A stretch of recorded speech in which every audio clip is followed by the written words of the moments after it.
invitación. Muchísimas gracias al director Sebastián Batistán por hacer posible estos encuentros. Y como bien decía en Tzotzil, hablar en nuestro propio idioma, la verdad es que uno se siente como esa relación con la persona, que aunque no lo conozcas, pero se habla Tzotzil y hay una relación casi como familiar, ¿no? Y yo creo que es la posibilidad de las lenguas, de sentirnos como cómodos cuando hablen en nuestra propia lengua. Uno cuando va al extranjero y alguien habla en su propio idioma, ya lo siente pariente, ¿no? Aunque nunca tengas una relación familiar con esa persona. Yo todo lo mismo pasa en estos encuentros, así que yo me siento como en casa. Tengo aquí, como bien saben, pues, estuve trabajando un rato acá en el Celari y verles nuevamente aquí, estar entre amigos y compañeros. Yo, como bien decía Daniel, de repente nos quitamos estas etiquetas y ya nos llamamos al tú por tú, ¿no? Yo creo que en este sentido siéntanse cómodos, le quitamos esta formalidad, digamos, de la ponencia o de la charla, que al final de cuentas, digo, no es que sea menos seria la charla sobre la discusión de lenguas originarias, pero me refiero a que en su momento, cuando tengan ahí un comentario, discusión que puedan irse vertiendo conforme vaya yo presentando, pues lo pueden hacer con mucho gusto. Así que muchas gracias, maestro Sebastián Batistán, colaborador, el maestro Daniel, el maestro Mariano, y a todos los que están acá. Digo, como bien decía el maestro Sebastián, pues nombrar a todos pues sería nombrar a casi la mayoría del público, ¿no? Así que pues yo muy agradecido, y yo creo que en este sentido creo que es necesario estas charlas, toda vez de que estamos, bueno, voy a ir pasando las láminas, no sé si puedan verla, está un poquito clara, ¿no? Pues creo que lo puedan ver desde ahí. Entonces, voy a pasar al punto que ya justamente estaban comentando, ¿no? Yo creo que no podemos podemos seguir trabajando desde nuestras propias trincheras, como nuestras lenguas originarias, como bien decimos, ¿no? Pero me parece que los resultados son mínimos y podemos como captarnos de que nosotros hacemos las cosas mejor que la otra institución y como seguir diciéndonos de que la otra institución hace menos que nosotros. Y realmente creo que los resultados, yo creo que los resultados es donde tendríamos que fijarnos, ¿no? Mi preocupación en este sentido fue en relación justamente a la enseñanza de lenguas. Yo trabajo ahorita en la Universidad Intercultural de Chiapas y la preocupación mía yo daba por hecho de que, bueno, yo hice una investigación justamente sobre la enseñanza de aprendizaje de Tzotzil, porque la misión de la universidad es que una vez que salgan los alumnos de la universidad, pues tengan esta comunicación con los pueblos originarios, que ese es el propósito de la Universidad Intercultural, seas o no Caxlán, seas o no indígena, ¿no?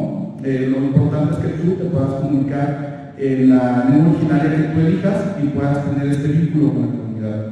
Y entonces, un poco haciendo el recuento y a raíz de una maestra que estaba, bueno, una coordinadora, una doctora que estaba al lado de mi currículo, y de repente llegaban ahí como alumnos o compañeros de trabajo que hablamos en Tzotzil, siempre echamos ahí el relajo de repente. Entonces me preguntaba, oiga, ¿es que usted habla Tzotzil? Y le digo, sí. Miren, estoy preocupada porque fíjese que vinieron los de la Secretaría de Salud a pedir un favor para que se les mandara a los alumnos que pudieran hacer la labor de intérpretes en las comunidades. Y a mí se me hizo fácil como sacar mi lista, buscar a los semestres más adelantados y buscar los promedios de 10 y 9, ¿no? Y entonces uno se da la idea de que 10 y 9 pues es que ya tiene esta habilidad, ¿no? de hablar y de comunicarse con la comunidad. Y resulta, me dice que pues el fiasco que me llevé, porque me dijeron, oiga, pues maestra, pues lo siento mucho, pero no nos sirvió sus alumnos, porque no nos sirvieron para ser intérpretes, ¿no? Y entonces yo estoy muy preocupada porque entonces, ¿qué estamos haciendo? ¿No? Y efectivamente, creo que ese es el asunto. Creo que los que estamos como delante de alumnos, delante de una institución, o como la labor que estamos haciendo en pro de las lenguas originarias, creo que más vale no sumarse a esta simulación, ¿no? porque seguir simulando eso de que yo enseño y que ustedes aprenden, no veo que tenga resultados para nuestras comunidades, ¿no? Que al final de cuentas son las comunidades nuestras que le debemos en gran medida las instituciones que están, ¿no? El CELAL y la OMIC, instituciones que, como bien recordarán, pues provino de toda una revolución social, ¿no? De nuestros pueblos. Y bueno, lamentablemente creo que no se le está respondiendo como debería de ser, ¿no? Y entonces, a raíz de eso, yo dije, pues no podemos prestarnos a esta simulación, más vale que nos digamos las verdades de cómo estamos, ¿no? Porque pareciera ser que si nos decimos entre nosotros, como decimos, entre tzotziles, como que no nos las creemos. Pero si viene un gringo, si viene un alemán a decirnos cómo hacen las cosas, como que, aquí sí tiene razón. ¿Por qué? Porque pues viene de esto que no sabe. Entonces yo creo que irnos como quitando estos prejuicios que tenemos y trabajar justamente lo que ya se dijo, un esfuerzo interinstitucional, ¿no?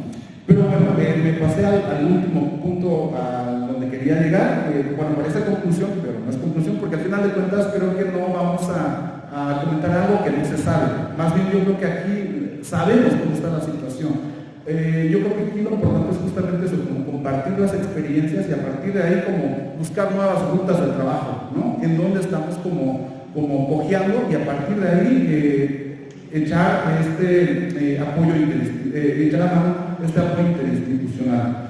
Pero bueno, la charla consiste en esto, en estos puntos que estoy planteando, que en primer lugar, hablar una lengua originaria no garantiza su enseñanza, ¿no? Es decir, yo creo que cualquiera que esté en una comunidad y esté hablando una lengua originaria, si le dicen enséñame tu lengua, pues digo, si es una cuestión de oralidad, pues sí puede aprender unas palabras, la persona que estamos enseñándole, ¿no?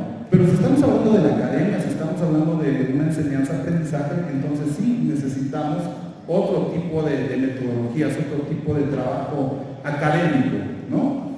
Entonces, para enseñar, por eso justamente el título de la charla, para enseñar, es necesario aprender a enseñarlo. Porque si no sabemos cómo enseñar nuestra lengua, entonces lo vamos a hacer, pero a nuestra manera, pero académicamente los resultados no suelen ser tan favorables, ¿no? Y el otro punto también es que tener un grado académico no garantiza la enseñanza de una lengua. Y eso lo digo a título personal, ¿no? Porque uno va con la idea de que, pues ya teniendo un grado académico, soy lingüista, soy esto, bueno, las etiquetas, como ya se dijo, ¿no? Que de repente los andamos presumiendo, ¿no? Pero vemos los resultados con nuestros propios alumnos que nomás no nos entienden, ¿no? En este caso recuerdo cómo, ahora entiendo, ¿no? Cómo mortificaba a mis alumnos hablándoles del tzotzil, una lengua aglutinante, una lengua ergativa, y pues me quedaban viendo, pues sí, profe, pero pues no entendemos de qué se trata, ¿no? Y tiene razón, ¿no? Y yo creo que en ese sentido, ese es el punto, de que el tener un grado académico no garantiza tampoco la enseñanza. Y muchos de los compañeros también que están como enfrente de grupo, que no han pasado por esta cuestión de la didáctica de las lenguas, que tienen otra profesión, ya sean abogados, ya sean médicos, otro tipo de profesiones, tampoco nos garantiza que enseñen la lengua, ¿no? Porque necesitamos justamente esta cuestión de la didáctica que ahorita vamos a ir como comentando sobre eso, ¿no? Y en efecto, yo creo que en términos de producción, hablo específicamente del tzotzil, no pasa lo mismo con las otras lenguas, pero me parece que en el caso del tzotzil ya hay un buen material de trabajo artístico literario, ¿no? Poesía, en narrativa, pero realmente hay muy poco material sobre cuestiones didácticas, psicopedagógicas y cuestiones epistemológicas, en donde podamos ver justamente nuestras categorías de análisis, las taxonomías propias de cada pueblo. Creo que todavía eso está, ahora sí como dicen, en pañales, ¿no? Hay pocos trabajos que se han hecho desde esta cuestión propia de las taxonomías y de cómo se está como entendiendo muchos conceptos desde nuestra propia lengua, pero son muy poquitas, ¿no? Entonces, sobre eso va a vertir esta charla, ¿no? Y bueno, también es muy importante que entendamos los contextos de enseñanza como lengua 1 o como lengua 2, ¿no? Y sobre eso también vamos a comentar. Y entender qué está pasando en los contextos escolares académicos, esta comunidad lingüística virtual que está emergiendo y la comunidad migrante. Sobre estos 4 puntos voy a abordar esta charla, ¿no? Y entonces me van diciendo si me paso el tiempo, no sé cuánto tiempo tengo ahí, ¿no? Ok, bueno, en términos de didáctica, yo tomé estos conceptos como tal, digo, un poco como para contextualizar de qué trata la didáctica, ¿no? Y que esto, la didáctica en general, se ocupa de los principios generales y normas para dirigir el proceso de la enseñanza-aprendizaje hacia los objetivos educativos, ¿no?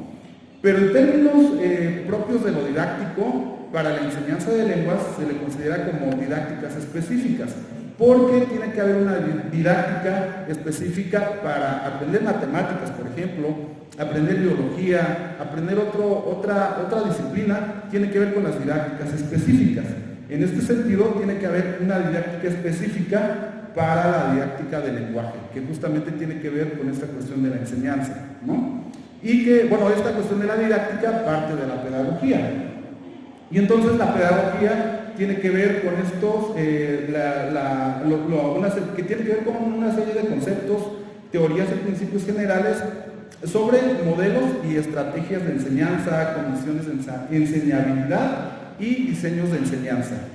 Aquí, digamos, quizás sea un concepto un tanto tradicional de la pedagogía. Ya, como ustedes sabrán, hay otro tipo de pedagogías que no voy a abordar al respecto, que tiene que ver con estas nuevas filosofías pedagógicas, que tienen que ver con la pedagogía crítica o la pedagogía decolonial, que también son como pedagogías muy interesantes que están poniéndose en práctica, sobre todo en Latinoamérica, ¿no? Pero bueno, no voy a abordar sobre eso, implica también otra charla muy específica para este tipo de pedagogías que están emergiendo, ¿no? Bueno, entonces, con respecto a esto, el hecho ya de centrar el que enseñar una lengua tiene que ver con didácticas especiales, pues tiene que ver con una serie de teorías de la enseñanza, en donde tiene que emerger tiene que haber una interdisciplina para la enseñanza, por ejemplo, la psicología, la psicolingüística, la lingüística general, la sociolingüística y los enfoques comunicativos. Entonces ahí tenemos varios como autores que plantean esto, ¿no? Y bueno, voy a abordar un poquito sobre los antecedentes de diagnóstico de la UNICH, de que a partir de ahí también hice una serie como de análisis, qué es lo que estaba pasando con la enseñanza de lenguas, sobre todo en la enseñanza de lenguas como lengua 2, como segunda lengua, los que llegan como ahí estudiantes a aprender la lengua, ¿no? Entonces, pues se han hecho estudios, por ejemplo, Chilón, González, quienes han abordado también este estudio del análisis de la enseñanza ahí en la UNICH, ¿no? Bueno, ¿qué nos permite esta cuestión de la didáctica y la pedagogía de las lenguas? Pues nos permite como entender los enfoques, los modelos y a partir de ahí las técnicas de enseñanza, ¿no? Entonces tengo que saber qué enfoque tengo que utilizar en mi espacio de enseñanza, ¿no?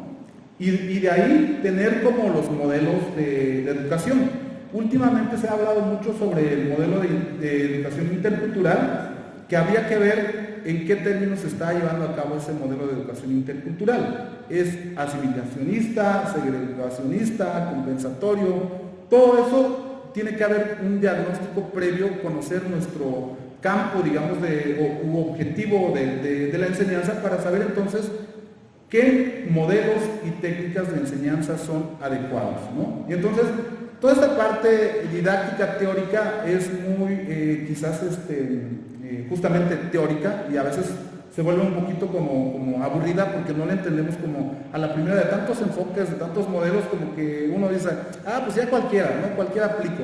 y justamente los resultados así van a ser, o sea, va a ser cualquier cosa, pero menos del enfoque y el modelo que nosotros estamos como queriendo hacer, ¿no? Y entonces yo creo que a partir de acá tener en claro estos enfoques, los modelos, y entonces podemos implementar técnicas de enseñanza adecuadas, ¿no?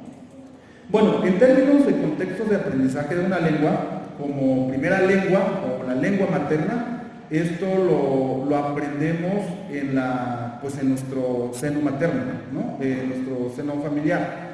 Esta adquisición y socialización del lenguaje pues se da de manera natural, como se conoce dentro de la familia, para aprender una lengua, en donde uno aprende las habilidades de hablar y escuchar, y como ahorita vamos a ver los procesos que ha teorizado Lourdes de León sobre la llegada del alma, sobre todo en el contexto tzotzil, que es como el despertar del chulel cuando uno va aprendiendo la lengua, ¿no? Y entonces también en este seno, digamos, familiar, en la comunidad, es donde se adquieren las competencias lingüísticas. Ahí no se necesitan como ni de modelos, ni de técnicas, ni de enfoques. Uno lo aprende tal cual le enseñan en casa, ¿no? Y uno va adquiriendo esa lengua, esos elementos lingüísticos que con la edad uno se va apropiando, ¿no? Entonces, la lengua también es parte de la identidad, y esto, pues bueno, se ha abordado mucho en la antropología social, ¿no? En este caso, Jiménez menciona que no solo es como que la lengua, sino una serie de cuestiones de normas, valores, educación, en fin, o sea, todo lo que conlleva los elementos culturales de una comunidad, ¿no? Entonces la lengua es una parte importante también de la identidad. Entonces también implica una región lingüística y cultural, ¿no? Bueno, siempre las sociedades siempre son siempre están en constante movimiento. Entonces, hasta cierto punto esta cuestión de la región cultural que implica tener cierto territorio, es lo que conocemos ahora. Por ejemplo, si nos hablan de tzotziles y tzeltales, como que aparentemente lo ubicamos en ciertos municipios, sabemos más o menos por dónde queda el territorio de cierta cultura, de cierto grupo lingüístico. Sin embargo, pues sabemos que ahora con todos los movimientos sociales, pues no es tanto así, como vamos a ver más adelante, ¿no? Y también, o sea, tiene que ver con una serie de rasgos distintivos, ¿no? Como decía Obregón, en términos culturales.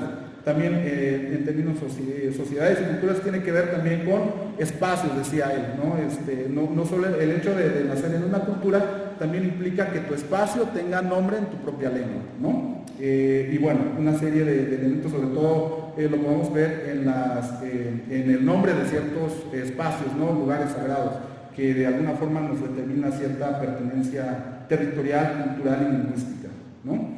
Es un poco lo que yo les comentaba, de que lo que ha estudiado Lourdes de León es esta cuestión de la llegada del alma, que tiene que ver justamente también a la par con la adquisición de la lengua, ¿no? Entonces, Lourdes de León plantea que hay como diferentes momentos en cómo a partir del léxico uno le va llegando el alma, o se relaciona con cierta cuestión de la llegada del alma, ¿no? Saber cómo discernir a partir de los códigos lingüísticos nuestra realidad. Eso implica una relación con el despertar del alma, del chulel, ¿no?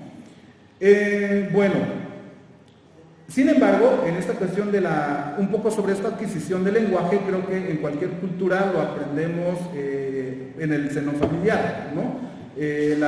Todas estas lenguas lo adquirimos en el seno familiar. Sin embargo, una vez de que los niños tienen cierta edad, pues tienen que ir a la escuela a adquirir ciertas habilidades lingüísticas. En cuanto a las lenguas mayoritarias o hegemónicas, los niños adquieren estas otras habilidades, tanto de leer y escribir, en su propia lengua, ¿no? Sin embargo, en nuestras comunidades originarias resulta que no. Resulta que a pesar de que ya tengo mi competencia lingüística, ya sé hablar en mi lengua, pero si tengo que ir a la escuela, entonces tengo que despojarme de la adquisición lingüística que había tenido anteriormente, ¿no? Entonces tengo que desdibujar ciertas taxonomías, no sé, elementos de análisis que yo lo tenía antes, por ejemplo el conteo, ¿no? Con los niños. Resulta que al llegar a la escuela, pues bueno, ya no voy a contar en sistema vigesimal, tengo que contar en sistema decimal. Ciertos elementos que voy perdiendo en la escuela, lo que no pasa con los niños que adquieren habilidades lingüísticas en la escuela con los niños que hablan las lenguas mayoritarias, como ya se dijo, ¿no? O sea, cuando hemos visto que un niño inglés o un niño español se despoje de su lengua, ¿no? En la escuela, pues no, en ningún momento, pero en nuestra lengua, en nuestro caso resulta que esa es la situación que tenemos, ¿no?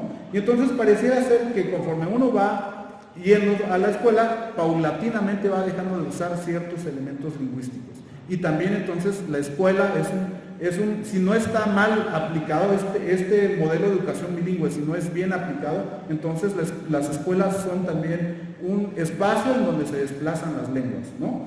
Y ahorita vamos a ver del por qué. Entonces también se empieza se supone que se empezaría a desarrollar ciertas habilidades lingüísticas en la lengua materna. Pero ¿cuántos niños han visto ustedes que saliendo de la primaria o la secundaria, niños que estén leyendo o escribiendo en su lengua? Pues no saben. O sea, cuando empiezan a escribir, lo empiezan a escribir con las grafías del español, por ejemplo, ¿no? Eso quiere decir que nunca tuvo una alfabetización en su propia lengua, ¿no? Entonces ese es el punto.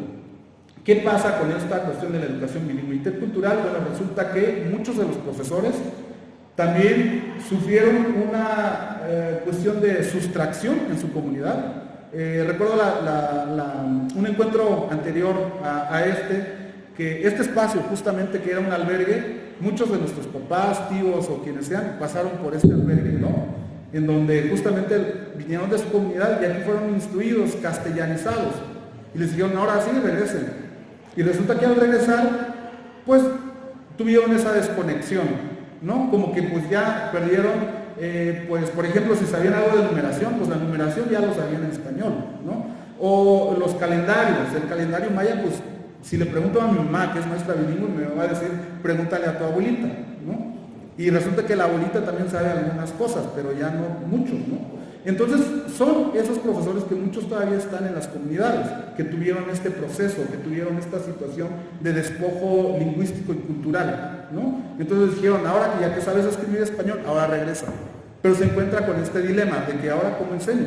O sea, ni estoy bien instruido en español, pero tampoco en mi lengua tengo toda esa adquisición cultural y lingüística que debería de tener, pues no la tengo, ¿no? Entonces son esos vacíos. Y lo mismo pasa en muchos espacios. En la UNICH no es una cuestión pues tan ajena a esto, ¿no? También hay cuestiones ahí interesantes que tendríamos que ir resolviendo, ¿no? Pero también tiene que ver mucho con esta cuestión de las ideologías lingüísticas, ¿no? En donde ahora en las comunidades los propios papás piden que sean instruidos en español sus hijos, pero no en tzotzi, ¿no? Entonces, la cuestión tendríamos que preguntarnos, bueno, entonces, ¿qué está pasando en las escuelas?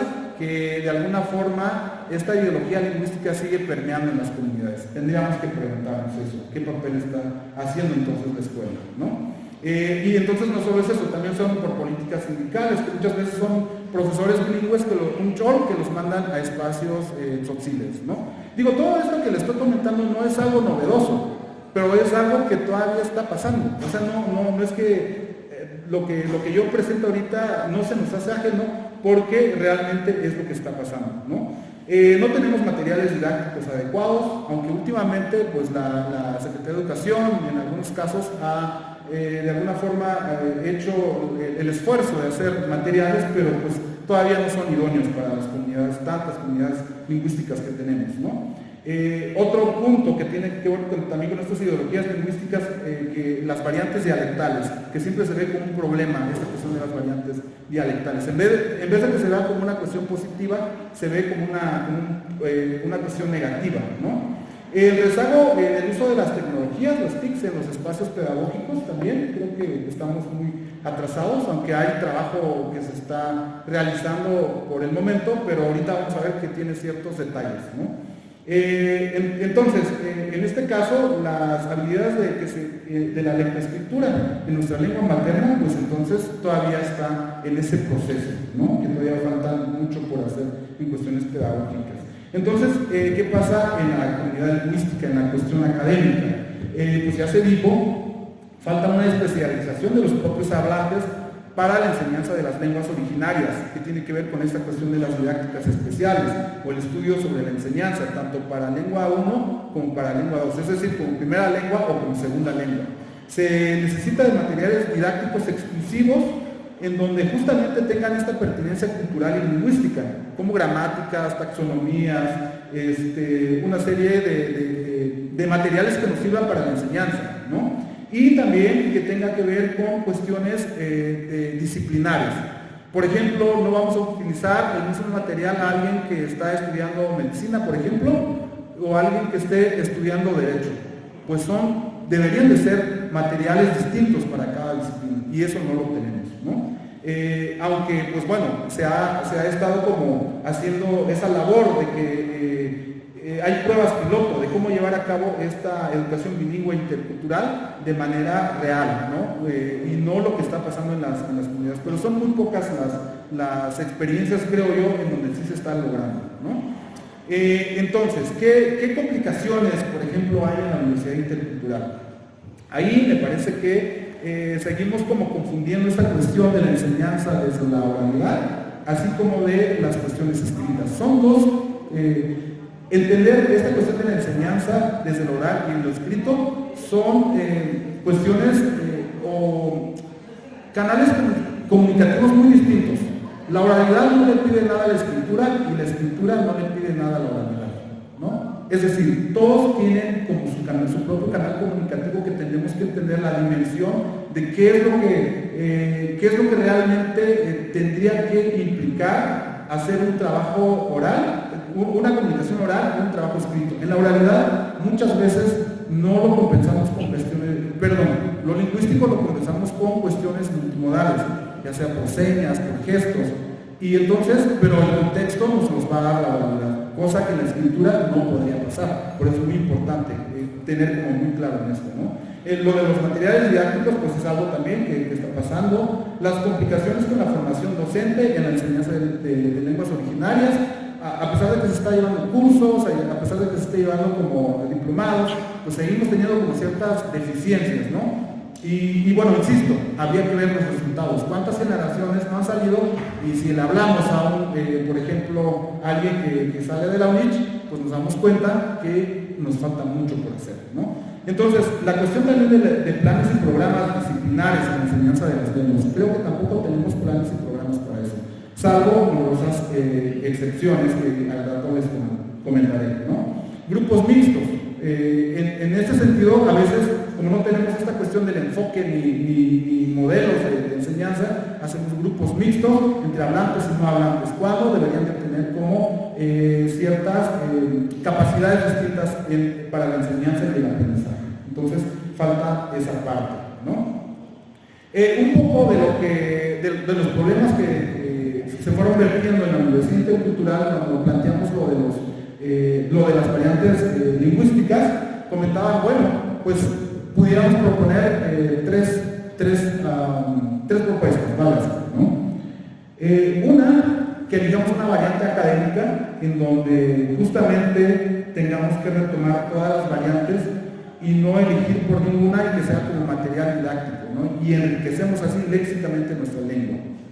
Y algunos decían, ¿no? Para que sea efectiva esta enseñanza, mejor busquemos un profesor exclusivo durante toda la carrera y entonces no va a tener problemas el alumno de que se le esté cambiando de profesor a cada semestre, ¿no? O una variante exclusiva, para no meternos en líos de variantes, entonces hablemos, en esta universidad solo vamos a hablar la variante de Chambú, o de Sinacantán, o la variante que sea. Entonces fueron estas tres propuestas, y entonces quedamos, bueno, pero si estamos hablando de una educación bilingüe intercultural, ¿dónde queda lo intercultural en estas otras dos propuestas, ¿no? Entonces no estamos ahí como limitándonos nosotros mismos como hablando de decir, bueno, como no podemos, entonces hagamos estas propuestas. Que a mi parecer, una variante académica intercultural me parece que sería lo más idóneo, ¿no? Y no es que estemos como desdeñando a las otras variantes, simplemente estamos creando una variante más para enriquecer nuestro léxico, enriquecer nuestro campo semántico con todos los hablantes de lenguas, con todos los hablantes en este caso del tzotzil, para que sea eficiente la comunicación. Esas serían como que las propuestas que fueron como saliendo, ¿no? Y por eso estoy como complementando como con las experiencias, ¿no? Bueno, entonces, en relación a los materiales audiovisuales, me parece que en esta cuestión de la literacidad de las lenguas originarias ya hay un buen material, así como cuestiones de música, de cine y otros géneros. Últimamente se ha estado emergiendo mucho material como documentales, por ejemplo, ¿no? Videos. Sin embargo, yo no he visto hasta ahorita ningún material pedagógico, y espero que estén en camino muchos materiales pedagógicos sobre la enseñanza de lenguas, porque no hay ninguno, ¿no? Algunas páginas que ahorita vamos a ver que, pues, a mi parecer no son las idóneas, ¿no? Porque estamos justamente con parámetros del español, lo que también implicaría un desplazamiento de la lengua, ¿no? Entonces, en este sentido nos faltaría como materiales propios y adecuados para la enseñanza de las lenguas originarias. Los pocos materiales para fines académicos, bueno, puse aquí algunas, pero que tampoco nos ha servido de mucho, pero que de alguna forma nos ayuda, ¿no? Ha habido, creo yo, un material que sí ya tiene, digamos, este toque pedagógico, y que tiene que ver con el material de Mariano, justamente, Mariano Reinaldo, en el caso del tzotzil, que es el Chano Batzapó, ¿no? En algún momento, por eso justamente comentaba que esta cuestión pedagógica, si no la tenemos claro, sí podemos como echar a perder una generación ahí de alumnos o de aprendices de nuestra lengua. En la discusión que en algún momento teníamos con Mariano, cuando empezamos a hacer materiales de la enseñanza, yo le decía desde mi punto de vista lingüístico, no, Mariano, es que aquí tenemos que enseñarle dónde está la marca de persona, dónde está la marca de aspecto. Y me decía él, pero es que los alumnos no le van a entender así. Mejor planteemos como una serie de prefijos que van acá, pero no marquemos como marcas de persona o de tiempo, ¿no? Dije, en su momento yo le discutí mucho, ¿no? Pero si pedagógicamente funciona, yo creo que ahí es el punto. ¿Cómo vamos a hacer de manera didáctica y pedagógica nuestra enseñanza? Porque si lo vemos desde un punto de vista disciplinar, puede ser como justamente podamos tener los materiales que sean publicables, pero nunca vamos a tener esta eficiencia en la enseñanza. Entonces, en este sentido, muchos de estos materiales, pues ahí están, y habría que ver, ¿no? Si realmente está fungiendo ese papel. Una cosa que no pareciera ser que no lo está haciendo es la norma de la escritura, ¿no? Porque cada vez que leen, escriben, los alumnos me dicen, ¿y lo escribiste bajo la norma? Y me dicen, no, porque eso está en otra variante, ¿no? Entonces tenemos este problema nuevamente con las variantes, con cuestiones ahí pedagógicas que tendríamos que ir como, pues mejorando, ¿no? Bueno, y en este caso, aquí una imagen que a mí en lo personal me llamó mucho la atención. Muchos de los materiales que se han creado de manera institucional y que de repente lo tenemos ahí encajonado y bien guardadito para que no ni se arrugue ni nada por el estilo.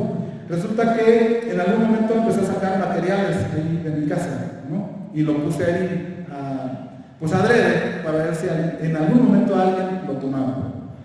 Y resulta que una sobrinita mía tiene una mochilota y eran más juguetes que cualquier cosa, ¿no? Pero entre sus curiosidades resulta que tenía estas loterías, ¿no? Y estaba en tzotzil. Y como está aprendiendo a hablar, a leer, perdón, estaba relacionando la imagen con las letras. Y eso para mí fue muy importante, porque entonces si los niños tuvieran en su casa misma, bueno, ya no digamos en la escuela, en la casa, algún libro, algún texto, créanme, por curiosidad o por algo, los niños se van a acercar a estos textos. Pero si no los tenemos, entonces no vamos a poder desarrollarles esta cuestión cognitiva en su propia lengua. En este caso, en ningún momento a mi sobrina le dijimos, leen tzotzil o toma este libro. Tiene sus cosas, como la misma curiosidad misma le fue llamando, ¿no? Así como observar los dibujos. Entonces, algo nos dice que tendríamos que seguir trabajando en esta cuestión de materiales didácticos, ¿no? Para que la pedagogía realmente sí funcione en estas escuelas. Entonces, aquí tengo las imágenes, tengo un video ahí, interesante también de cómo está leyendo, pero no lo voy a poder transmitir por una cuestión aquí de la configuración de la máquina, ¿no? No lo puede pasar. Entonces, es un video muy breve que tengo en donde empieza a deletrear la palabra en Tzotzil. Entonces, me parece que esto es muy interesante de cómo podemos, bueno, este es un caso, ¿no? Pero seguramente hay casos en otras comunidades en donde los niños realmente empiecen a tomar estos textos, ¿no?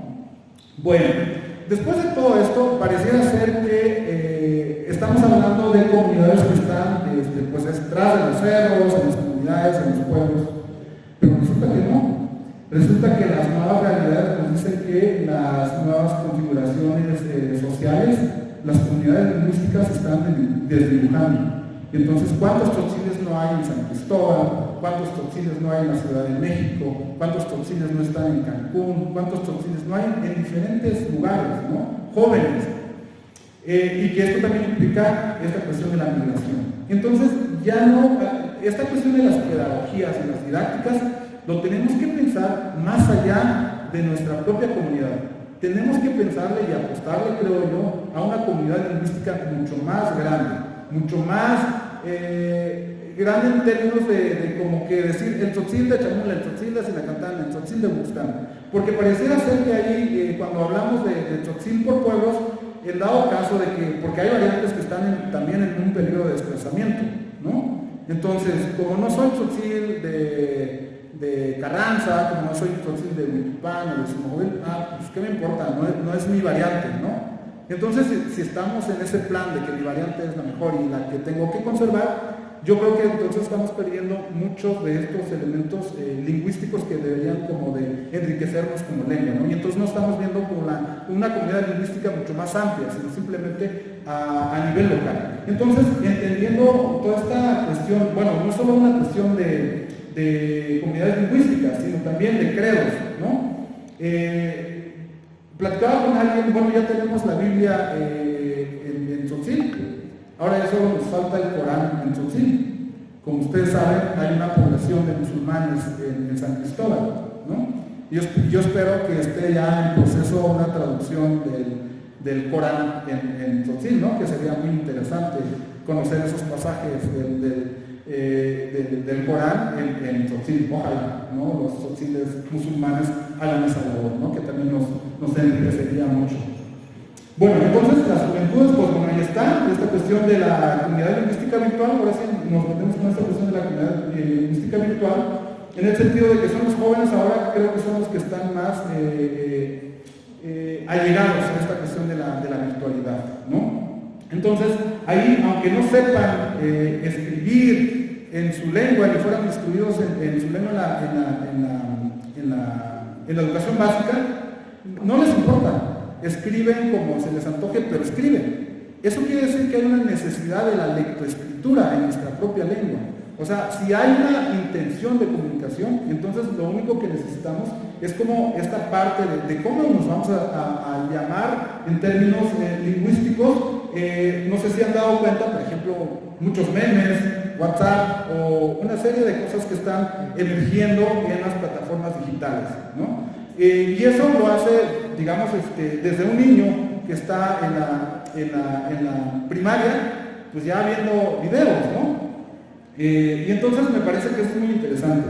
En este caso, esta cuestión de las comunidades lingüísticas, digamos, virtuales, me parece que fungen una labor muy importante, que son fuentes de información. Muchas veces nos enteramos y en la propia lengua de qué está pasando, por ejemplo, en el norte, ahorita que todavía esta ley antiinmigrante que llegó en el estado de Florida, pues muchos ponen, ¿no?, esta cuestión de qué está pasando en su comunidad y narrando en su propia lengua o escribiendo en su lengua, ¿no?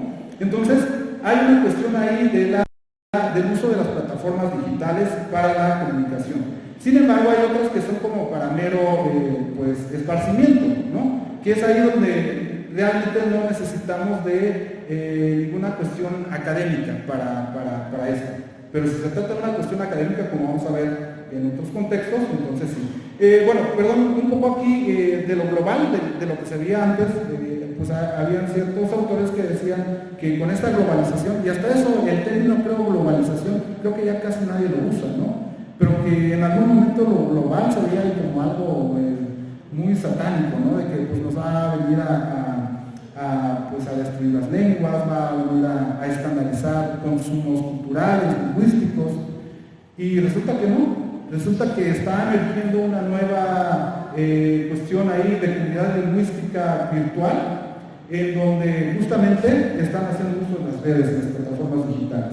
Entonces, esta cuestión de que si la intención es solo comunicar, es solo como de esparcimiento, pues yo creo que en ese sentido no importa esta cuestión de la formalidad de la información, ¿no? Puedes escribir como se te antoje, como si con errores, como en español, ¿no? Nadie nos va a decir cómo escribir cuando estamos hablando con un amigo, que si le quitamos que en vez de escribir con la C, escribimos con la K, y no pasa nada. Y lo mismo en Tzotzil, debería de pasar, ¿no?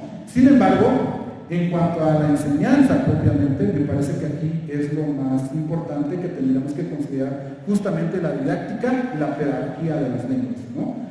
Me parece que aquí, en términos de la enseñanza de lenguas, en las plataformas digitales, tendríamos sí que tomar en cuenta mucho esta cuestión del lenguaje un poco académico, ¿no? Porque implica que los no hablantes de nuestra propia lengua, si no lo hacemos con las pautas lingüísticas que tienen que ver la lengua, entonces sí tendemos también a un desplazamiento lingüístico, como unos ejemplos que les voy a poner.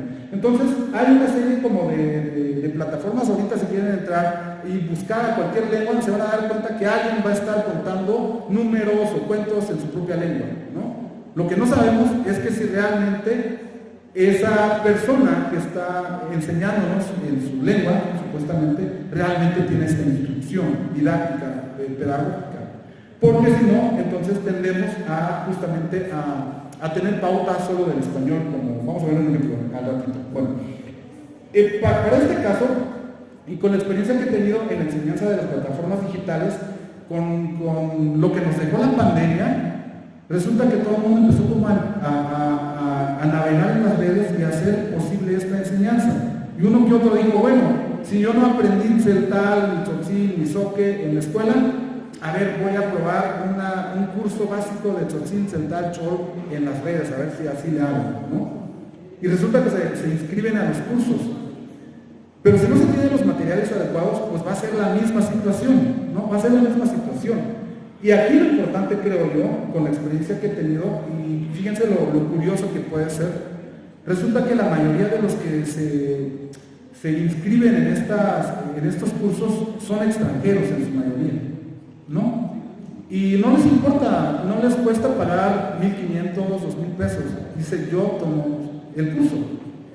Y algo me dice que estamos dando como que el material así en bruto, para que próximamente nos digan, ¿quieres enseñar Tzotzil en tu lengua? Resulta que te tengo una app para que tú la apliques, ¿no? Porque o son japoneses o son gringos que justamente están en esta cuestión de la enseñanza de lenguas, por las entrevistas que de repente hacemos, ¿no? ¿Y a qué te dedicas? Pues estoy aprendiendo, y no solo aprenden una lengua, ¿no? Están aprendiendo un japonés que tuve la oportunidad de darle clases, está aprendiendo el maya cachiquel, el Tzotzil, el canjobal y no sé qué otra lengua estaba aprendiendo, ¿no? Entonces, me parece que ahí tendríamos que saber para dónde nos vamos también dirigiendo con esta cuestión de lo digital y nosotros dónde nos estamos quedando, ¿no? Entonces, en este sentido, si no tenemos estas metodologías de enseñanza o las didácticas específicas, pues también suele ser frustrante porque no vamos a aprender como debe ser, ¿no? Entonces, tengo aquí unos ejemplos que retomé así al azar en la red de cómo nos dicen que tenemos que usar la lengua, ¿no? Entonces, ahí tenemos un ejemplo de una supuesta frase, bueno, sí es una frase en Tzotzil, pero pensado desde el español, ¿no? Con el orden de palabras del español. Incluso el español, la traducción del español, pues no es el español académico, ¿no? Y como se dan cuenta, el Luis lleva cargando su maíz hasta en su casa, ¿no? Que dista mucho de un español académico. o escritos pues mal, ¿no? Con las grafías que no corresponden. Entonces me parece que en ese sentido sí tendríamos como que fijarnos quiénes están impartiendo esos cursos, y sí se aplaude que haya mucho en la red, pero tampoco son muy confiables para la enseñanza, ¿no? Porque tienen estos detallitos, y que lejos de que nos enseñen realmente, pues quitamos ahí elementos lingüísticos propiamente, porque por ejemplo en español, si no codifica la cuestión de la clasificadores de forma, entonces en mi traducción, entonces sí, tampoco la voy a codificar, porque mi parámetro está en español. Entonces yo creo que ese es el asunto con esto de las lenguas. No sé cuánto tiempo llevo, perdón si me estoy alargando. Bueno, espero que me digan, buen tiempo, perdón. Entonces, solo como un ejemplo que pudiéramos poner. ¿Qué pasó en lo de la pandemia? ¿No?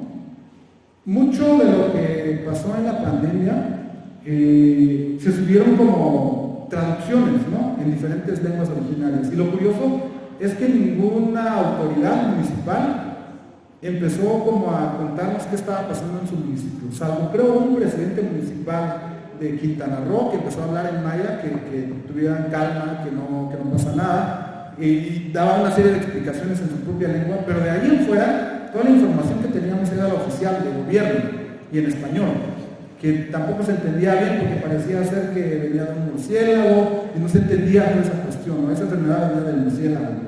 Y entonces no se entendía bien. ¿Y qué pasó y a pesar de que hubo una serie de materiales audiovisuales y traducciones de textos, hubo una serie de enfrentamientos en diferentes hospitales aquí en Chiapas, ¿no? Como ustedes recordarán, cuántos hospitales no fueron destruidos, que porque supuestamente llevaban, pues los enfermeros llevaban como pues estos supuestos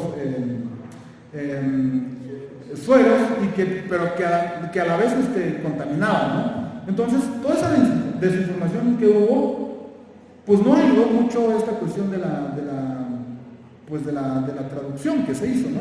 Entonces habría que pensar entonces cómo pudiéramos eficientar para que justamente en una próxima pandemia, que espero que no pase pronto, pero que nuevamente nos pase esto, una desinformación total, ¿no? Que nosotros mismos, ¿cómo íbamos a llamarle virus al virus? Cuando nos decían, pues traducen esto, ¿no? Que lejos de informar bien, pues no lo hacemos bien. Entonces, en ese sentido, yo creo que tendríamos que ir haciendo una labor muy grande, ¿no? Bueno, y ya entrando en esta cuestión de la migración. Yo tuve la oportunidad, he tenido la oportunidad más bien de trabajar con los migrantes desde hace como 2 o 3 años, que se fue dando como de manera fortuita, hasta que se dio la oportunidad de conocer estos espacios de migrantes allá en Estados Unidos, ¿no? Entonces les comentaba, lo que aparentemente decíamos de la región, de las comunidades lingüísticas, que tiene que haber una pertenencia territorial y pues cultural hasta cierto punto, pues pareciera ser que nuestra sociedad ahora nos dice que es otra cosa, ¿no? Que no precisamente para ser comunidad tendríamos que tener un territorio propio. Ahora se está hablando de diásporas, ¿no? De diásporas en términos de que muchas de las comunidades en lenguas originarias estamos regados en todas partes. Entonces tendríamos que hacer uso de las plataformas digitales de otra forma, con esta pedagogía, con esta didáctica que ya se dijo, ¿no? Si queremos como que las lenguas originarias sigan trascendiendo. Entonces un poco de la experiencia que tuve con estas comunidades lingüísticas en Estados Unidos, del Tzotzil, resulta que a pesar de estar en la mera mata del capitalismo, en la mera mata supuestamente del racismo, que un poco de lo que comentaba con los tzotziles, nadie ha padecido discriminación lingüística. Ellos entran a los restaurantes lujosos con su ropa ¿cómo se llama? De trabajo, y no tienen ningún problema, ¿no? No tienen ningún problema, hablan en su idioma y lejos de tener discriminación se sorprenden en algunas comunidades. Yo creo que hay excepciones también, ¿no? Pero por lo menos en esta comunidad me dijeron, no hemos tenido discriminación lingüística ni cultural, ¿no? Se sorprenden de la lengua que hablamos. Entonces, lo curioso es que yo les comentaba que estos niños que están allá, que nacieron allá, no tienen esta noción tienen la noción de que sus papás son de México y que son hablan la lengua tzotzil, pero no tienen esta identidad territorial ni cultural, ¿no? Cultural, que también es una cosa interesante, cultural en algunos espacios, sí, en algunas comunidades, porque por ejemplo hacen carnavales, hablo específicamente de Chamula, ¿no?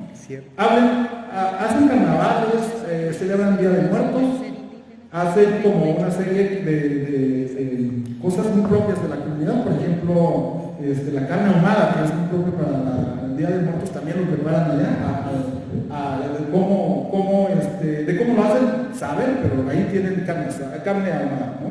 Entonces, en este sentido, la cuestión es que hay nuevas realidades lingüísticas, que si todavía estamos pensando en cómo hacer la enseñanza-aprendizaje en nuestro propio territorio, ahora imagínense en estos espacios, en donde ahí la comunidad es ya algunos trilingües, ¿no? Tzotzil, español, inglés, o algunos tzotzil inglés, o algunos español inglés. Que esto fue lo curioso que me pasó con ellos cuando yo les enseñé tzotzil. Como no todos hablaban tzotzil, pero son provenientes de los migrantes que nacieron ahí, y eso de origen, digamos, tzotzil, ¿no? Entonces yo les decía, bueno, los que son trilingües, ayúdenme. Voy a leerles un cuento, que esta es la dinámica que hice con ellos, que es un material que tuve ahí de la Secretaría de Educación. Voy a leerles un cuento y me ayudan a traducir en español y en inglés. Y habían dos niñas ahí muy inteligentes que cambiaban de código lingüístico en inglés, español y tzotzil, así, en 3 lenguas, ¿no? Entonces yo les decía, ayúdenme, yo les voy a leer en tzotzil y ustedes van a hacer unos dibujos con esto, ¿no? Y entonces, al momento de que yo empezaba a leer el cuento en tzotzil, las niñas lo traducían ya sea al inglés o al español. Y como para cerciorarme de que si los niños habían entendido, a ver, dibújame, ¿qué entendiste del cuento? Y resulta que son estos dibujos que ven ahí, al ladito, y que tenían que ver justamente con el cuento, ¿no? Entonces ahí implica nuevas pedagogías en términos interculturales, en este caso, fuera del territorio tradicional tzotzil, ¿no? Aquí tendríamos que implementar otras estrategias académicas pedagógicas. Pareciera ser que lo que está funcionando, y es lo que vamos a aplicar, vamos a tener la oportunidad de ir nuevamente en este verano, y ahora ya vamos a, bueno, si conocen a Tesh López, pues vamos a aplicar ahí una dinámica de trabajo arte y lengua, a ver qué tal nos va con eso, ¿no? Arte y lengua para ver qué pasa con estas comunidades, un poco para esta cuestión de la identidad, un poco para esta cuestión de reforzar esta cuestión lingüística, ¿no? Entonces resulta que hay un meme, porque no sé si lo dijo algún teórico, que seguramente sí, y no será que profesor, no será que tu problema no soy yo, sino tú que no me sabes enseñar. Entonces yo creo que algo así le deberíamos de pensar. Estos niños tan inteligentes, que, o sea, imagínense 3 lenguas a su corta edad, todo el potencial que tienen ahí, y que puedan cambiar de código lingüístico de un momento a otro. Entonces habría que tener, los profesores ahí tendrían que ser muy duchos para que realmente sí se les incentive en esas 3 lenguas, ¿no? Porque si no, entonces el profesor queda corto, entonces el profesor no va a dar como altura a los niños que están exigiendo que sean atendidos, ¿no? Y por eso justo insisto con esta cuestión de las pedagogías. Quizás ahí mi asunto es en lo pedagógico y en no hablar en inglés. Más o menos le mastico, pero no le entiendo, ¿no? Cuando las niñas me dicen, por favor ayúdenme esto en inglés, y ya ahí se comunican en inglés con sus compañeritos, ¿no? Entonces yo creo que en ese sentido tendríamos que ir pensando en estas otras comunidades. Y perdón, ya para las consideraciones finales, entonces yo creo que tendríamos que pensar en las comunidades lingüísticas ahora, ya no en términos territoriales como tradicionales, ¿no? Tenemos que trascender mucho más allá de las fronteras comunitarias y tener que ver al tzotzil como un tzotzil, digamos, ¿cómo decirles? Un poquito más general, ¿no? Que no pudiéramos como ver al tzotzil de Chamula, de Sinacatán, sino un tzotzil que pudiéramos entender todos, ¿no? También en esta cuestión de las comunidades virtuales, me parece que sí tendríamos que implementar pedagogías y didácticas muy específicas para la enseñanza en lo virtual, ¿no? esta cuestión del binomio entre lengua y cultura sí tendríamos que tener como muy claro en la educación básica, ¿no? Porque pareciera ser que ahí los profesores simplemente o no enseñan la lengua o no saben la lengua y por ende no la saben enseñar. Entonces también necesitamos nuevas técnicas y métodos pedagógicos, como ya les comenté, para esta cuestión de la comunidad lingüística virtual y ver las bondades y los alcances que tiene la virtualidad más allá de las fronteras locales, ¿no? Para evitar el desplazamiento lingüístico, y digo, no es por ser purista, me parece que sí es muy importante que tendríamos que ir como considerando el uso de ciertos conceptos que si existen en nuestra propia, si no existe en nuestra variante, buscarla en otras variantes, ¿no? Y entonces así posibilitar nuevos elementos léxicos en nuestro auxilio, ¿no? La búsqueda de neologismos por disciplinas, y bueno, sobre la cuestión de la enseñanza, tendríamos que ver con esta cuestión de las variantes dialectales, tendríamos que considerar esta cuestión de la variante académica intercultural, ¿no? También necesitamos que alguien esté trabajando esta parte de la sistematización del conocimiento de géneros discursivos, literarios, y evitar esta cuestión del despojo epistémico, porque muchas veces vienen los extranjeros, se llevan el conocimiento y de ahí no volvemos a saber nunca más, hasta que lo hemos publicado y están ahí como difundiendo nuevos conocimientos de los pueblos originarios, sin conocimiento nuestro, ¿no? Entonces, en este caso, yo creo que sí tendríamos que tener también esta cuestión de todo lo que ya tenemos de manera institucional haciendo labor en pro de nuestras lenguas, que el arte y la academia se vayan como que haciendo, pues si no uno solo, pero por lo menos que sea de apoyo mutuo, ¿no? Que pudiéramos generar esta cuestión de la enseñanza mucho más lúdica. Y bueno, pues hasta ahí les agradezco por su tiempo y espero